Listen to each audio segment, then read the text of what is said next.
क्या आपने कभी सोचा है कि पूरी दुनिया में इतने सारे देश हैं, पर भगवान ने अवतार लेने के लिए सिर्फ भारत को ही क्यों चुना? क्यों न्यूयॉर्क, लंदन या पेरिस में किसी भगवान का जन्म नहीं हुआ? आखिर भारत की मिट्टी में ऐसा कौन सा रहस्य छिपा है जो साक्षात ईश्वर को भी धरती पर आने के लिए मजबूर कर देता है? शास्त्रों में भारत को सिर्फ एक जमीन का टुकड़ा नहीं, बल्कि पुण्य भूमि और कर्म भूमि कहा गया है।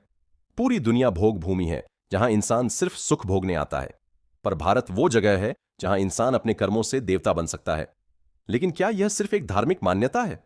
नहीं, इसके पीछे एक ऐसा भौगोलिक रहस्य है जिसे आज का विज्ञान अब समझना शुरू कर रहा है। क्या आप जानते हैं कि हिमालय से लेकर कन्याकुमारी तक भारत की बनावट किसी पिरामिड जैसी है?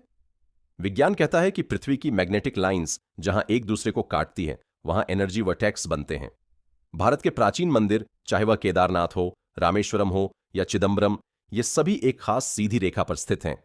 इसे शिव शक्ति अक्ष कहा जाता है। यहां की वाइब्रेशन इतनी हाई होती है कि यहां दिव्य शक्तियों का प्रकट होना और इंसानी चेतना का ईश्वर से जुड़ना दुनिया के किसी भी और कोने के मुकाबले 100 गुना आसान है। प्राचीन ग्रंथों के अनुसार भारत जम्बू द्वीप के केंद्र में स्थित है, जिसे ब्रह्मांड का नाभि केंद्र माना जाता है।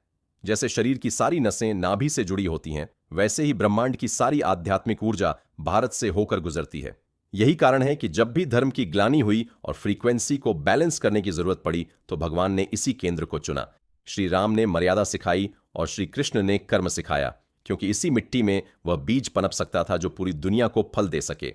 तो अगली बार जब कोई आपसे पूछे कि भगवान भारत में ही क्यों आए, तो गर्व से कहना, क्योंकि भारत इस दुनिया का दिल है और दिल के बिना शरीर का कोई अस्तित्व नहीं। अगर आपको भी अपनी महान संस्कृति और इस दिव्य मिट्टी पर गर्व है, तो कमेंट में पूरी श्रद्धा के साथ लिखें, भारत माता की जय और जय श्री राम। इस वीडियो को इतना शेयर करें कि हर भारतीय को अपनी जड़ों की ताकत का एहसास हो सके।